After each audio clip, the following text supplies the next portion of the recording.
అలాగే ప్రతి ఒక్క వ్యక్తిని కనుక, హీరోని కనుక మనం చూసినట్లయితే, విశ్వాస వీరులను చూస్తే వారి విశ్వాసాన్ని దేవునికి లోబడటం ద్వారాగా వారు ప్రకటించారు. వారు దేవునికి విధేయత చూపించడం ద్వారాగా, లోబడటం ద్వారాగా వారి విశ్వాసాన్ని కనపరిచారు.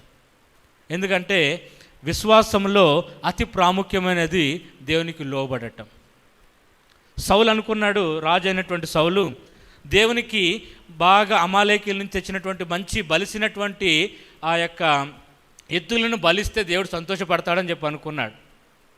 దేవుడు చెప్పాడు, అక్కడ అమాలేకీల్లో శాపగ్రస్తమైన దాన్ని దేన్ని కూడా నీవు తీసుకురావద్దని చెప్పానంటే వినకుండగా దేవుణ్ణి సంతోషపెట్టాలనేటువంటి ఉద్దేశంతో ఆయన ఏం చేశాడంటే మంచి బలమైనటువంటి కొవ్వినటువంటి ఎద్దులను తీసుకొచ్చి దేవుడు సంతోషపడతాడు అనుకున్నాడు.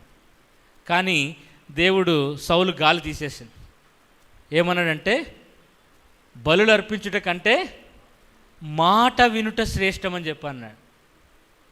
ఆయన చేసినదంతా కూడా దేవుడు లెక్క చేయలేదు. ఎందుకంటే ఆయన ఎన్నో చేద్దాం, దేవుడికి బలిద్దాము, మంచి మంచి ఆవులను తెచ్చి బలిద్దాము, ఎద్దులను తెచ్చి బలిద్దాం అనుకున్నాడు. కానీ దేవుడు ఒక్కటే అంటున్నాడంటే, ఇవన్నీ చేసే బదులు నీవు నా మాట వింటే అది నాకు చాలు అని చెప్పి అంటూ ఉన్నాడు.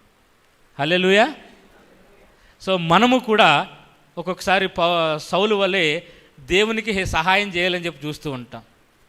దేవుడికి ఏదో చేయాలి, మనం ఏదో చేయాలని చెప్పి అనుకుంటాం. చిన్న లాజిక్ మర్చిపోతూ ఉంటాం. ఆయన మాట వినటం, ఆయనకు విధేయత చూపించడం మనం మర్చిపోయి మనము దేవుని సంతోషపెట్టడానికి రకరకాల ప్రయత్నాలు చేస్తూ ఉంటాం.